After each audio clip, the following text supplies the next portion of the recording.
Hi అండి అందరికీ. Today మన రెసిపీ పచ్చిమిర్చి ఆనియన్ రోటి పచ్చడి అన్నమాట. నోరు బాగోలేనప్పుడు ఏదైనా కారంగా తినాలి అనిపించినప్పుడు ఈ రోటి పచ్చడిని ఈ స్టైల్లో ప్రిపేర్ చేసుకొని చూడండి, చాలా రుచిగా ఉంటుంది. So simple and tasty recipe ఈ ఆనియన్ రోటి పచ్చడిని ఎలా ప్రిపేర్ చేసుకోవాలో ఈ వీడియోలో చూపించబోతున్నాను. చూడండి, ఇక్కడ నేను రెడీగా ఒక టొమాటో, ఒక ఆనియన్, 100 గ్రాముల పచ్చిమిర్చి, అలాగే నిమ్మకాయ సైజ్ అంత చింతపండుని కూడా నానబెట్టేసి పక్కన పెట్టేశాను అనమాట. ఇప్పుడు ఏదైనా కడాయి తీసుకొని అందులో గుప్పెడు పల్లీలను కూడా ఇలాగ మంచి రంగు వచ్చేంత వరకు ఫ్రై చేసుకొని వేరే పక్కన బౌల్లోకి తీసుకొని పక్కన పెట్టేసేయండి. ఇప్పుడు అదే కడాయిలోకి 1 టేబుల్ స్పూన్ ఆయిల్ని హీట్ చేసుకొని 100 గ్రామ్స్ వరకు పచ్చిమిరపకాయల్ని ఇలాగ బాగా దూరగా ఫ్రై చేసుకోండి. ఇలా పచ్చిమిరపకాయలు బాగా దూరగా ఫ్రై అయిపోయిన తర్వాత ఒక మీడియం సైజ్ గల ఆనియన్ని తీసుకొని ఇలాగ పొడవుగా ముక్కలుగా కట్ చేసుకొని యాడ్ చేసుకోవాలన్నమాట. ఇలా ఆనియన్ పచ్చిమిర్చి కాస్త ఫ్రై అయిపోయిన తర్వాత ఒక రెమ్మ కరివేపాకును కూడా యాడ్ చేసుకొని కాస్త మంచి రంగు వచ్చేంత వరకు మరొక 2 నిమిషాల పాటు బాగా ఫ్రై చేసుకోండి. ఇందులోనే 2 మీడియం సైజ్ గల టమోటాలను ఇలాగ 4 ముక్కలుగా కట్ చేసుకొని తీసుకోవాలన్నమాట.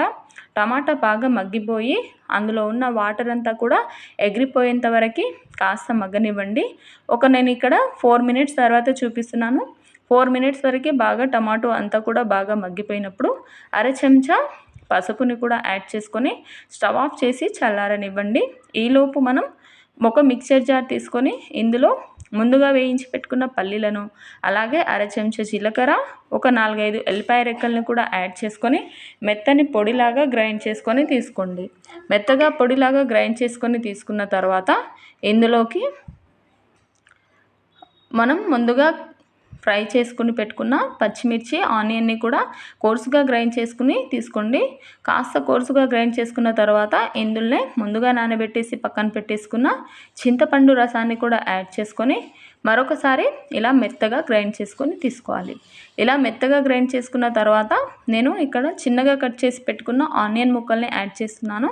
ఇలా ఆనియన్ ముక్కల్ని యాడ్ చేయడం ద్వారా ఏంటంటే మనం తినేటప్పుడు మధ్యలో తగులుకుంటూ చాలా బాగుంటుంది. ఇలాగే రుచికి సరిపడినంత సాల్ట్ను కూడా యాడ్ చేసుకొని సర్వింగ్ బౌల్లోకి సర్వ్ చేసుకోవడమే. అంతేనండి. ఈ స్టైల్లో రోటి పచ్చడిని ప్రిపేర్ చేసుకొని చూసుకోండి. చాలా అంటే చాలా రుచిగా ఉంటుంది. కారంగా నోరూరుతూ ఎంత అన్నం తింటున్నామో కూడా తెలియకుండా తినేస్తామన్నమాట. సో ఈ సింపుల్ అండ్ టేస్టీ రెసిపీని మీరు తప్పకుండా ట్రై చేయండి.